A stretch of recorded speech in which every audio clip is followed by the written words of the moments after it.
Hello बच्चों, चलिए प्रश्न को पढ़ते हैं और समझते हैं। निम्नलिखित आंकड़ों के लिए माध्यिका के सापेक्ष माध्य विचलन ज्ञात कीजिए। और हमें यहाँ पर एक सारणी दी गई है। प्रश्न को हल करने से पहले प्रश्न के लिए हम मुख्य अवधारणा लिख लेते हैं। तो प्रश्न की मुख्य अवधारणा, जिसकी सहायता से हम इस प्रश्न को हल करेंगे। मुख्य अवधारणा।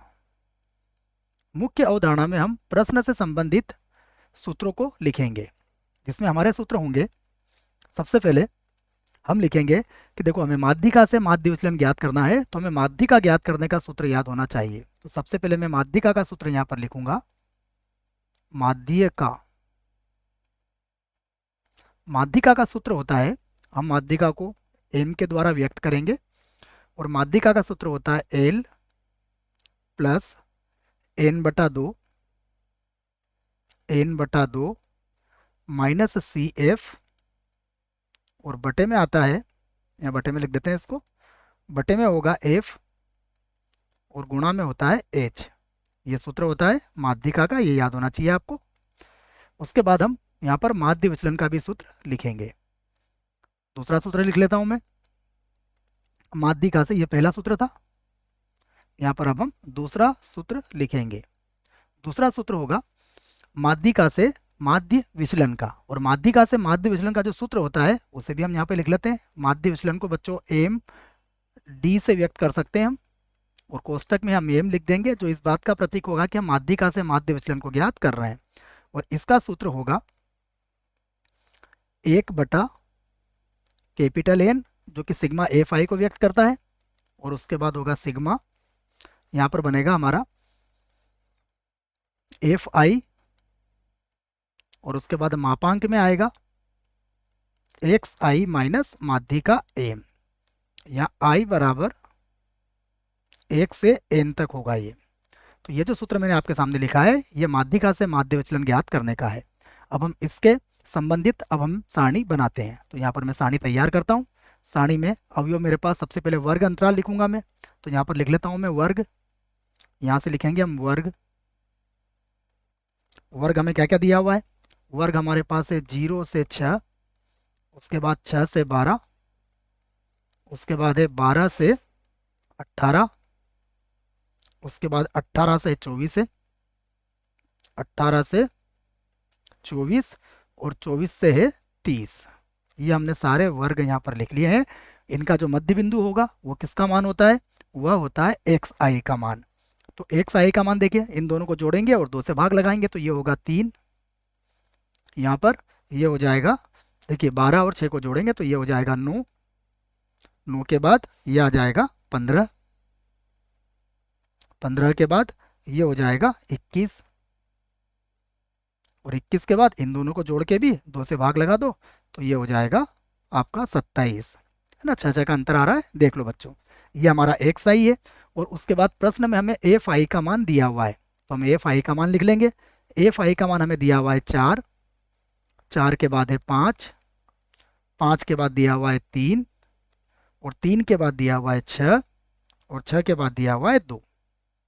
तो सबसे पहले हमें आवश्यकता पड़ेगी एफ आई की, तो हम इसे जोड़ लेंगे।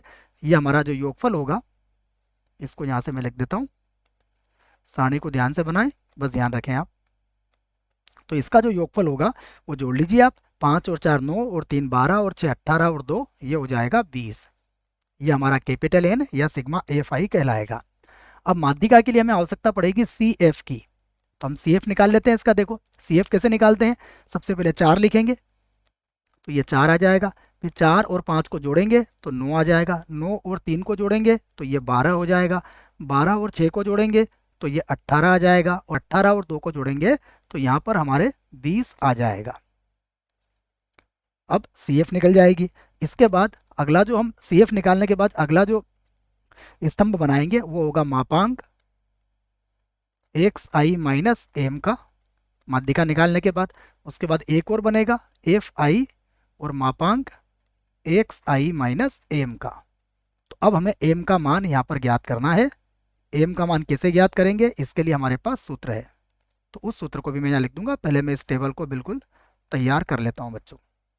ये टेबल हमारी तैयार है। और यहाँ से मैं इसको इधर भी लाइन खींच देता हूँ, जिससे कि योगफल हम अलग से व्यक्त कर सकें। ये हमने योगफल के लिए अलग से इसको लिख दिया है बच्चों। यहाँ पर भी हम एक लाइन खींच सकते हैं, और जो लाइनें आप चाहते हैं वो सभी लाइनें यहाँ पर आप खींच लीजिएगा। अब हम सबसे पहले यहाँ पर देखेंगे n/2 का मान।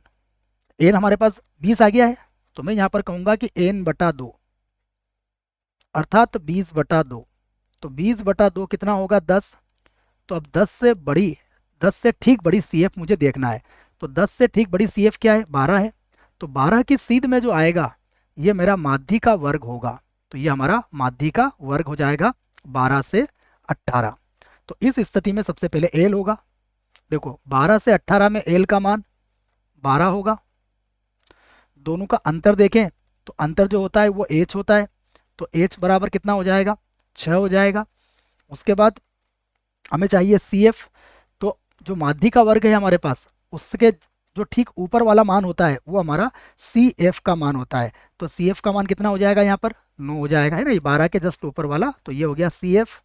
तो CF का मान हमें मिल गया है 9। और माध्य का वर्ग की सीध में जो 3 लिखा हुआ है ये हमारा F का मान हो जाएगा। तो मैं यहाँ पर लिख लेता हूँ, ये हमारा F का मान होगा। और F का मान कितना हो गया? हमारे पास 3 हो गया है। बच्चों सारी बातें समझ में आ गई होगी आपको। अब हम यहाँ से माध्यिका ज्ञात करेंगे। तो माध्यिका का सूत्र मैं लिख देता हूँ। माध्यिका बराबर, मैंने सूत्र मुख्य अवधारणा में लिख दिया है, आप याद रखें। माध्यिका बराबर होता है एल प्लस n/2 माइनस का होगा CF और बटे में होगा F और गुणा में होगा H। ये सूत्र मैंने आपको लिखवा दिया है। हम यहाँ पर मान रख लेते हैं। तो देखो m बराबर क्या होगा, मैं यहाँ से लिख देता हूँ। m बराबर, सबसे पहले l का मान कितना है? l का मान है 12 प्लस n/2 कितना आया? ये आया 10। CF कितना आया हमारे पास? 9 आया। उसके बटे में है हमारे पास F का मान कितना है? 3 और गुणा में H का मान कितना है? 6 है। ये सारी बातें हमने लिख ली है। फिर से लिखता हूँ मैं m बराबर, तो ये होगा 12। देखो 3 के पहाड़े से 6 को काट देंगे, कितनी बार? 2 बार। 3 के पहाड़े से 6 कट जाएगा 2 बार। 10 में से 9 घटाएंगे तो कितना बचेगा? 1। तो 1 को अगर 2 से गुणा करोगे तो बच्चों केवल 2 मिलेगा। तो हम लिख लेते हैं इसको 12 प्लस 2 अर्थात m का मान कितना आ जाएगा? 14 आ जाएगा। तो m का मान हमें 14 प्राप्त हुआ है। यहाँ पर हम लिख सकते हैं कि m का जो मान है वो हमारे पास कितना है? 14 है बच्चों, ये याद रखें आप। अब हम एक साई के सभी मानों में से 14 को घटा लेंगे और धनात्मक मान देना है क्योंकि हमने यहाँ मापांक लगा रखा है। तो ये मान मिलेगा हमें 11। 11 के बाद आ जाएगा हमारे पास 5। घटा सकते हैं आप, 3 में से 14 घटाएंगे, फिर 9 में से 14 घटाएंगे, फिर 15 में से 14 घटाएंगे तो 1 बचेगा। उसके बाद 21 में से 14 घटाएंगे तो 7 बचेगा, प्लस का ही मान लेना है, याद रखें। और 27 में से 14 घटाएंगे तो ये बच जाएगा आपके पास 13। घटा लीजिए। अब हम एफ आई का, ये एफ आई है हमारे पास, इन दोनों का गुणा करेंगे। तो 11 का 4 से गुणा करेंगे तो ये आ जाएगा 44, या 44 लिख लेते हैं। उसके बाद 9 का गुणा, सॉरी बच्चों, 5 का गुणा 5 से करेंगे तो ये होगा 25। उसके बाद 3 का गुणा 1 से करेंगे तो ये आ जाएगा 3, गुणा ही करना है आपको। उसके बाद 6 का गुणा 7 से करेंगे तो ये हो जाएगा 42। और उसके बाद 2 का गुणा 13 से करेंगे तो ये हो जाएगा 26। और इन सबको जोड़ लीजिए बच्चों, ये आ जाएगा आपका 140। आराम से जोड़ सकते हो आप, ये हमें 140 यहाँ पर प्राप्त हो गया है। अब हम माध्यिका से माध्य विचलन का सूत्र लिखेंगे। तो यहाँ पर माध्यिका से माध्य विचलन, जिसको हम एम डी से व्यक्त करेंगे, तो यहाँ पर लिख देता हूँ मैं माध्यिका से माध्य विचलन अर्थात एम डी, और कोष्टक में एम लिखूंगा जो इस बात का सूचक होगा। इसका सूत्र सबसे पहले मैं लिख देता हूँ, ये होता है 1/n। उसके बाद समेसन i बराबर 1 से n तक, ये होगा एफ आई, और मापांक में होगा एक्स आई माइनस एम। तो अब अगर आप देखें तो 1/n हमारे पास कितना है? n का मान है हमारे पास 20। ये सिग्मा एफ आई के बराबर होता है, ये जानकारी आपको होगी। n जो होता है यह समेसन एफ आई के बराबर होता है, ये आपको याद होना चाहिए। i बराबर 1 से n तक होता है ये, तो इसको हम बड़े n से व्यक्त करते हैं। और गुणा इन सबका जो योगफल आया कितना है? इनका योगफल आया हमारे पास 140। तो 0 से 0 काट दीजिए, तो यहाँ पर मिल जाएगा हमें 7। और यही हमारे प्रश्न का उत्तर होगा। आशा करता हूँ बच्चों आपको इस प्रश्न का उत्तर समझ में आया होगा। धन्यवाद।